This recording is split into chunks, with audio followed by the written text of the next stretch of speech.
찬미 예수님, 안녕하세요. 오늘은 요한복음 8장에 나오는 가늠하다 잡힌 여자의 이야기를 함께 묵상해 보겠습니다. 많은 분이 이 이야기에서 예수님의 말씀을 기억합니다. 너희 가운데 죄 없는 자가 먼저 저 여자에게 돌을 던져라. 그러나 이 말씀은 죄를 죄가 아니라고 하신 말씀이 아닙니다. 예수님께서는 여자를 단죄하지 않으셨지만 마지막에 분명히 말씀하셨습니다. 가거라. 그리고 이제부터 다시는 죄 짓지 마라.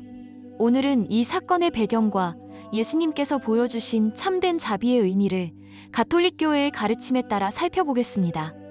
이 이야기는 현재 요한복음 7장 53절부터 8장 11절에 기록되어 있습니다. 다만 가장 오래된 일부 그리스어 성경 사본에는 이 단락이 없고 몇몇 사본에서는 다른 위치에 실려 있습니다. 가톨릭 교회는 이러한 사본 전승의 문제를 숨기지 않습니다. 그러나 교회는 오래전부터 이 말씀을 복음으로 받아들여 전례 안에서 선포하고 있으며 여러 성인과 교황들도 이 본문을 통해 하느님의 자비와 회개를 가르쳐 왔습니다. 이른 아침 예수님께서는 예루살렘 성전에서 사람들을 가르치고 계셨습니다. 그때 율법 학자들과 바리사이들이 가늠하다 붙잡힌 한 여자를 끌고 와 사람들 한가운데에 세웠습니다. 그들은 예수님께 물었습니다. 스승님, 이 여자는 가늠하다 현장에서 붙잡혔습니다. 모세는 율법에서 이런 여자를 돌로 치라고 명령하였습니다. 스승님은 어떻게 말씀하시겠습니까? 하지만 복음서는 그들의 진짜 목적을 분명히 밝힙니다. 그들은 정의로운 판결을 구하러 온 것이 아니라 예수님을 시험하여 고소할 구실을 찾으려 했습니다. 여자는 그들에게 한 인간이 아니라 예수님을 공격하기 위한 도구였습니다. 여기에서 이상한 점이 있습니다. 간음은 혼자서 저지를 수 있는 일이 아닙니다. 구약 성경의 율법은 간음한 남자와 여자 모두에게 책임을 묻고 있었습니다.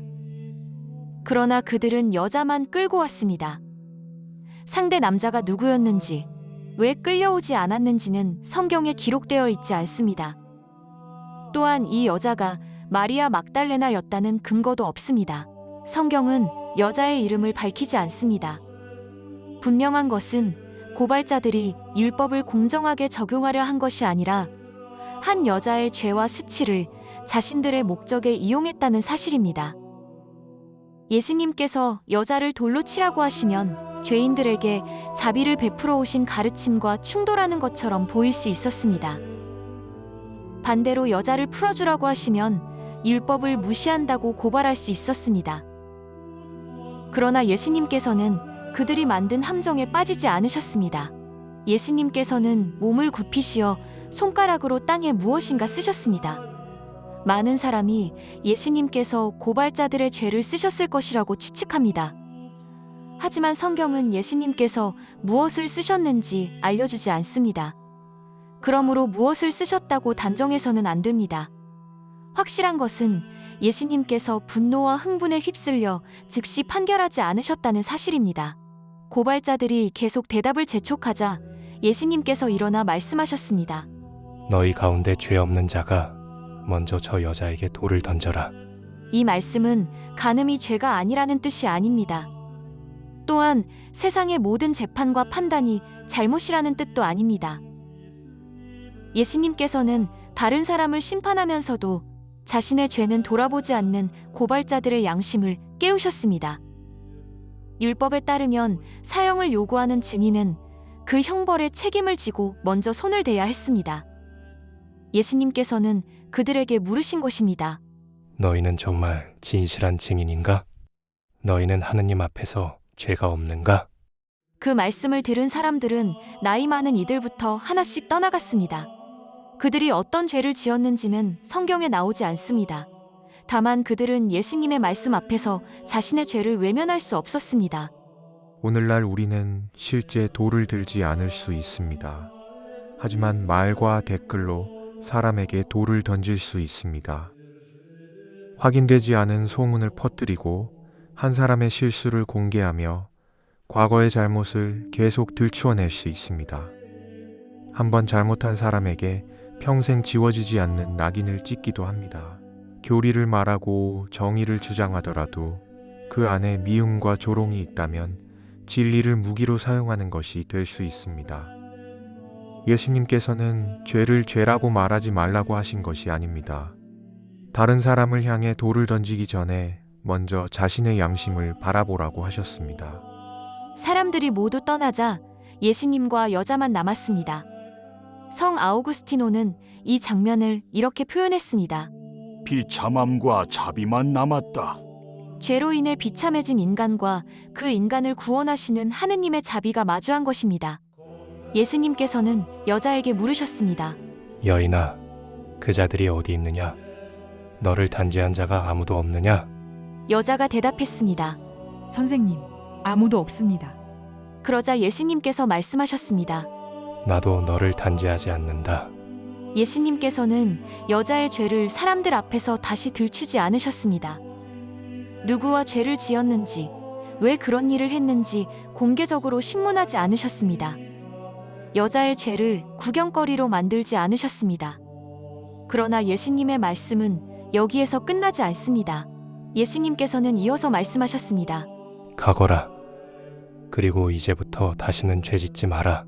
이 두 말씀은 반드시 함께 들어야 합니다. 나도 너를 단죄하지 않는다. 그리고 다시는 죄짓지 마라. 자비만 말하면서 회개를 빼버리면 복음의 뜻이 온전히 전해지지 않습니다. 반대로 죄와 심판만 말하면서 자비를 빼버려도 예수님의 복음이 아닙니다. 예수님의 자비는 죄를 허락하는 자비가 아닙니다. 죄에서 벗어나 새로운 삶을 시작하게 하는 자비입니다. 가톨릭 교회 교리서는 간음이 혼인의 신의를 저버리고 배우자와 가정에 깊은 상처를 주는 중대한 잘못이라고 가르칩니다. 예수님께서는 죄를 가볍게 여기지 않으셨습니다. 다만 죄인이 회개하고 다시 살아갈 길을 막지 않으셨습니다. 가톨릭 교회는 죄와 죄인을 구별하여 바라봅니다. 죄는 분명히 거부해야 합니다. 하지만 죄를 지은 사람의 존엄성까지 없애서는 안 됩니다. 사람은 자신이 지은 죄보다 큰 존재입니다. 한번 죄를 지었다고 해서 그 사람의 모든 삶이 죄로만 규정되는 것은 아닙니다. 예수님께서는 이 여자를 간음한 여자라는 이름 안에 가두지 않으셨습니다. 예수님께 여자는 처벌하기 위한 물건이 아니라 구원받아야 할 한 사람이었습니다. 진리 없는 자비는 죄를 방치할 수 있습니다. 그러나 자비 없는 진리는 사람을 절망으로 몰아넣을 수 있습니다.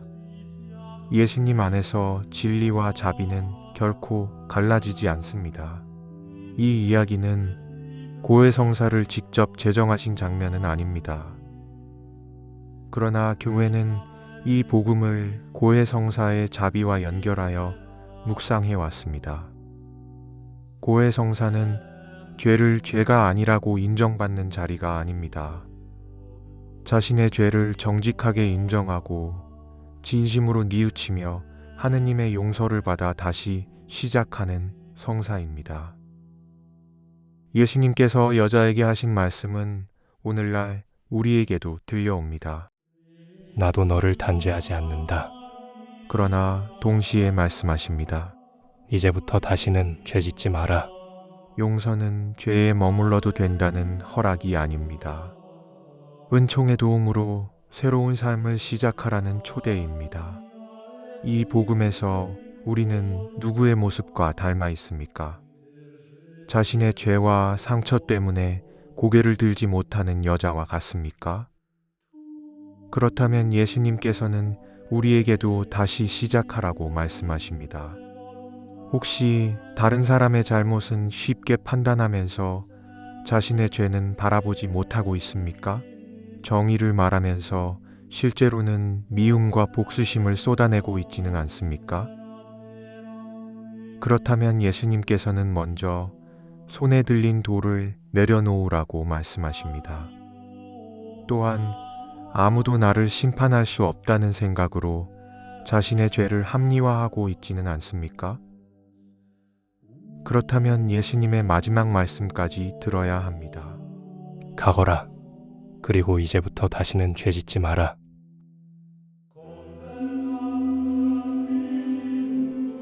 Deus meu,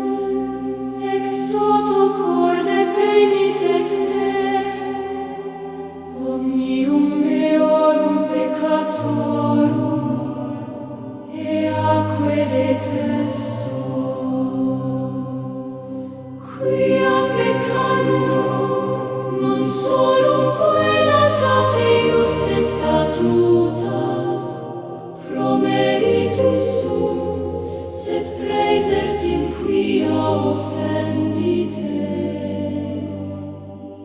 summum bonum ac dignum qui super omnia diligaris, ideo firmiter propono adiuvante gratia tua, de cetera menum peccaturum, peccandique occasiones proximas fugiturum.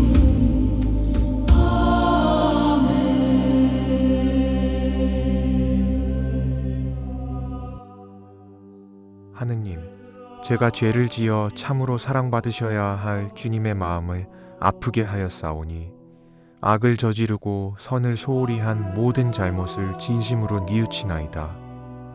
또한 주님의 은총으로 속죄하고 다시는 죄를 짓지 않으며 죄 지을 기회를 피하기로 굳게 다짐하오니 우리 구세주 예수 그리스도의 순한 공로를 보시고 저에게 자비를 베풀어 주소서.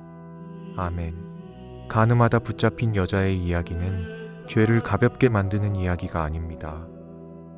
죄인을 공개적으로 망신 주고 그의 수치를 이용하며 회복할 길을 막아버리는 것이 예수님의 방식이 아니라는 말씀입니다. 예수님께서는 죄를 드러내시지만 사람을 파괴하지 않으십니다. 죄를 용서하시지만 죄에 머물도록 내버려 두지도 않으십니다. 고발자들은 돌을 들고 왔지만 자신의 죄를 바라보며 떠나갔습니다.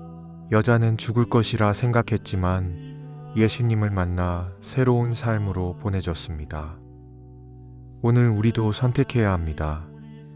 다른 사람을 향해 계속 돌을 들 것인지, 돌을 내려놓고 자신의 죄를 회개할 것인지, 하느님의 자비를 죄의 핑계로 삼을 것인지, 그 자비의 힘으로 새롭게 살아갈 것인지 선택해야 합니다. 자비로우신 주 예수 그리스도님, 저희가 다른 사람의 잘못은 쉽게 판단하면서 자신의 죄에는 눈을 감지 않게 하소서. 저희의 손에 들린 비난과 험담과 미움의 돌을 내려놓게 하소서. 죄를 죄라고 말할 수 있는 용기와 죄인을 사랑할 수 있는 자비를 함께 주소서. 저희가 죄를 합리화하지 않고 진실하게 회개하며 고해성사를 통하여 주님의 용서를 받고 다시 일어설 수 있게 하소서. 주님께서 저희에게도 말씀하여 주소서. 나도 너를 단죄하지 않는다. 가거라. 그리고 이제부터 다시는 죄 짓지 마라. 우리 주 그리스도를 통하여 비나이다. 아멘. 찬미 예수님, 평화를 빕니다.